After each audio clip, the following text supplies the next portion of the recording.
मैं मालकिन के कमरे में गई। मैंने अपने कपड़े उतारे और मालकिन का वह नाइटी गाउन पहन लिया जिसमें से मेरा पूरा बदन छलक रहा था। मैंने जानबूझकर ऊपर के 2 बटन खुले रखे ताकि मालिक यह नजारा देख सके। उनकी नजर मुझसे हट ही नहीं रही थी, कभी ऊपर कभी नीचे, बस देखते जा रहे थे। उन्होंने मेरा हाथ पकड़ा और दरवाजा बंद कर दिया और मुझे बेड पर बिठाया। फिर मैंने दोनों निकाल कर मालिक ने पूरी रात मेरा नाम सलोनी है। मैं 24 साल की हूँ, देखने में बहुत खूबसूरत और जवान हूँ।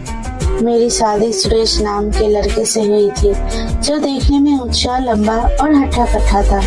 मुझे वह शादी करके अपने मालिक के घर ले आया जहाँ वह काम करता था। मालिक ने उसे एक रूम दिया था रहने के लिए। मैं भी खुशी खुशी उसके साथ शहर आ गई।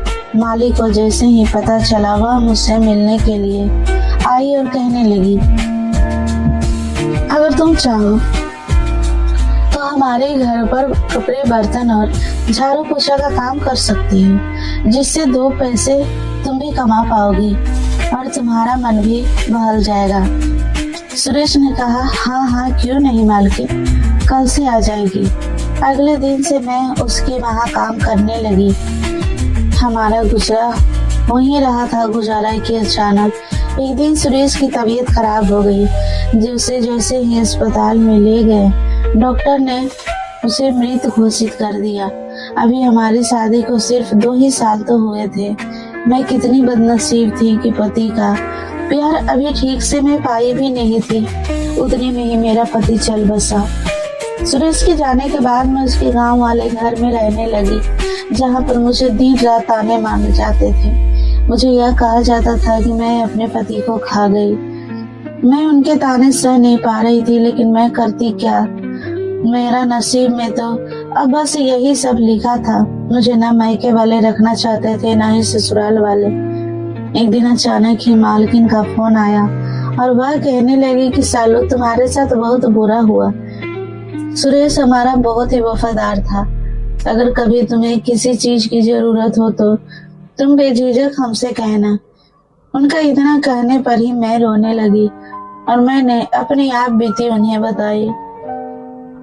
मैंने कहा, सुरेश के जाने पर गम मुझे भी है, लेकिन यह दुनिया तो जैसे मुझे ही उसका कातिल समझ रही है। ससुराल में मुझे रात दिन ताने दिए जाते थे। मैं थक चुकी थी। कभी कभी लगता है कि मैं कुछ कर बैठूं। तो मालिक कहने लगी, मालकिन, अरे ऐसा क्यों कह रही हो? एक काम क्यों नहीं करती तुम? मेरे यहाँ वापस आ जा। मैं यहाँ तुम्हें रोटी, कपड़ा और मकान दूंगी। बदले में तुम जो काम करती थी वह करती रहना। तुम्हारे लिए मेरे घर के दरवाजे हमेशा खुले हैं। मैं रात भर उसकी बात में सोचती रही। मैंने सोचा कि वह सही तो कह रही है, मुझे सिर्फ रोटी, कपड़ा और मकान ही तो चाहिए। अगर मैं यही रोती रही तो इनके ताने सुन सुनकर पागल हो जाऊंगी। इससे बेहतर होगा कि मैं मालकिन के पास ही चली जाऊं। अगले दिन मैं किसी को बिना बताए वहां से निकल गई। बस मैं बैठकर मैं शहर आ गई। मालकिन मुझे देखते ही बहुत खुश हुई। मेरे मालिक भी बहुत अच्छे थे। वो बहुत समझदार थे। मुझे मालिक और मालकिन दोनों ही अच्छे लगते थे। मालिक कहने लगे, सालू, अब तुम्हें चिंता करने की कोई जरूरत नहीं है। तुम्हारा पूरा खर्च हम उठाएंगे। तुम्हें किसी भी चीज की जरूरत हो तो तुम बेझिझक होकर मुझसे मांग लेना। मैंने हाँ में सिर हिलाया और अपने कामों में व्यस्त हो गई। अब मैं दिन रात मालिक और मालकिन के कामों में लगी रहती। उनके लिए खाना बनाना, उनके लिए बर्तन धोना। कभी कभी मैं मालकिन की सिर की मालिश कर देती, क्योंकि उनकी तबीयत कुछ खास अच्छी नहीं रहती। पूरा दिन तो मानो मेरा निकल जाता, लेकिन जैसे ही रात होती थी मुझे सुरेश की यादें सताती थी। मैं तन्हा अकेली तड़पती थी। सूरज मुझे बहुत प्यार करता था। ऐसा एक दिन नहीं बीतता था जब वो मुझे प्यार ना करे। लेकिन यह बात मालिक और मालकिन भी अच्छी तरह समझते थे। एक दिन मुझे मालकिन कहने लगी कि तुम यही क्यों नहीं सो जाती? यहाँ भी इतने सारे कमरे हैं। मैंने कहा, नहीं मालकिन, वैसे ही आपके इतने सारे उपकार है मुझ पर, और कितना करेंगी आप मेरे लिए। तो कहने लगी, अरे पागल, तू मेरी छोटी बहन की तरह है, आज से तू किचन के पास वाले कमरे में सो जाया कर। मैंने उनकी बात मान ली। एक दिन अचानक मुझे बहुत प्यास लगी तो मैं किचन में पानी पीने के लिए चली गई। किचन के बगल वाला कमरा मालिक और मालकिन का था। मैं पानी पीकर जैसे ही लौट रही थी, उनके कमरे से बहुत अजीब सी आवाजें आ रही थी। मैं कान लगाकर सुनने लगी तो जैसे लग रहा था उनके बीच घमासान क्रिकेट का मैच खेला जा रहा हो। मालकिन कह रही थी, अब बस भी करो, मैं एक बार औरत हूँ, एक बीमार औरत हूँ, फिर भी तुम मुझसे इतना क्यों सता रहे हो। फिर मालिक और मालकिन के बीच झगड़ा शुरू हो गया। अचानक वो लोग लड़ने लगे। मालिक गुस्से में कमरे से बाहर आ गए और उन्होंने मुझे देख लिया। वो जान चुके थे कि अंदर की सारी बातें मैंने सुन ली है। फिर वह वहां से चले गए। मैंने अंदर जाकर देखा तो मालकिन दर्द से रो रही थी। मैंने सोचा कि तबीयत के बीच की बात है, दोनों की, पति पत्नी की, मुझे इसमें नहीं पड़ना चाहिए, और मैं अपने कमरे में चली गई। पूरी रात मैं सो नहीं पाई। मैं सोच रही थी कि मालकिन शायद मालिक को पूरा प्यार नहीं दे पाती, क्योंकि उनकी बीमारी की वजह से अगले दिन सुबह मालकिन सो रही थी। मैंने मालिक को चाय और नाश्ता दिया। मालिक कहने लगे, सालू, वो रात को तो मैंने कही नहीं, कोई बात नहीं मालिक, मैं समझती हूँ, मेरा इतना कहने भर से। मालिक मुझे अपनी अजीब नजरों से देख रहे थे, जैसा आज से पहले उन्होंने कभी नहीं देखा था। मालिक मुझसे पूछने लगे, क्या तुम्हें सुरेश की याद नहीं आती? तो मैंने भी कह दिया, आती है बहुत ज्यादा, लेकिन मैं क्या कर सकती हूँ। मालिक ने मेरी पीठ सहलाई और मुझसे कहा, कोई बात नहीं, मैं हूँ। उनका छूना मुझे अलग सा लगा, और उस दिन के बाद से मालिक का मुझे देखने का नजरिया पूरी तरीके से बदल गया। वो हर छोटी छोटी बातें के लिए सालों सालों करते, चाहे पानी पीना हो, चाय पीना हो, या कोई भी काम हो, तो बस मुझे अपने पास रखना चाहते। मुझे भी उनका काम करना अच्छा लगता था। एक दिन मालिक को पीता चल बसे तो उन्हें वहां जाना पड़ा। वो मुझसे कहने लगे, सालू, मैं अब 10 से 15 दिन वहीं रहूंगी, तुम पूरा घर संभाल लोगी ना? मैंने कहा, हाँ मालकिन, आप घर की बिल्कुल चिंता मत करिए। फिर मालिक और मालकिन दोनों ही निकल गए। फिर शाम होते ही मालिक लौट आए। मैं उन्हें चाय देने के लिए उनके कमरे में गई।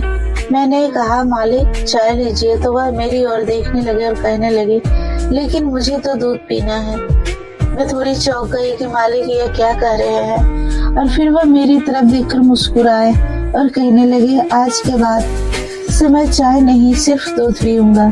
मैंने कहा, ठीक है। मुझे अंदर से इतनी शर्म क्यों आ रही थी पता नहीं, लेकिन मालिक की वह मुस्कान बहुत अजीब थी। जो भी हो, लेकिन सच्चाई यह थी कि अब पूरा 15 दिन तक घर में मालिक और मैं अकेले थे। रात में हमने साथ खाना खाया, और खाना खाने के बाद कुछ देर ऐसे ही अकेले बैठे थे।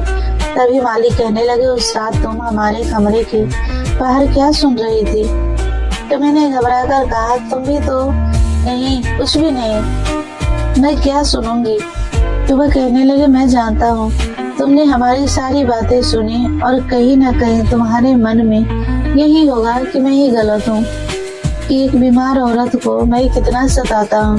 लेकिन तुम ही बताओ, इसमें मेरी क्या गलती है?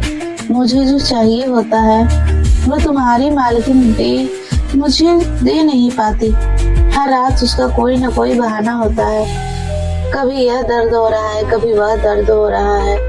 मैं पूरे दिन कमाता हूँ और बदले में यही चाहता हूँ कि रात को अपनी बीवी को प्यार करूँ और अपनी बीवी से प्यार पाऊँ। क्या मेरी सोच गलत है? तो मैंने कहा, नहीं, बिल्कुल भी नहीं। मालिक, किसी भी आदमी को यही सोच होती है कि रात को वह अपनी बीवी के साथ रुक क्यों गई। बोलो। मुझे शर्म आ रही थी यह सब बातें करते हुए, लेकिन मालिक बिल्कुल खुलकर बातें कर रहे थे। वह कहने लगे, अब तुम ही बताओ, तुम भी इतनी जवान हो, खूबसूरत हो, और इतनी भरी जवानी में सुरेश तुम्हें छोड़कर चला गया। क्या तुम्हें प्यार की जरूरत महसूस नहीं होती? क्या तुम नहीं तड़पती प्यार के लिए? मेरा दिल जोरों से धड़कने लगा कि मालिक क्या कह रहे हैं। बोलो सालू, तुम चुप क्यों हो? फिर मैं भी मालिक के आगे खुली किताब की तरफ खुल गई। मैंने कहा, हाँ बिल्कुल तड़पती हो, और मेरी तरफ सिर्फ मैं ही जानती हूँ। ऐसा एक भी दिन नहीं बीतता था कि सुरेश और मेरे बीच वो सब ना हो। वह वैसे ही रूम पर आता था और मुझ पर टूट पड़ता था। फिर धीरे से मैं मालिक मेरे पास आए और कहने लगे कि तुम हो ही इतनी खूबसूरत कि कोई भी तुम पर टूट पड़े। तुम्हारा यह गोरा बदन, नशीली आंखें गुलाब जैसी फूलियों की तरह, तुम्हारे होठ पर और उभार तो ऐसे कि जिन पर से नजर ही ना हटे। मैं शर्मा रही थी और मालिक मेरी तरफ खींचे जा रहे थे।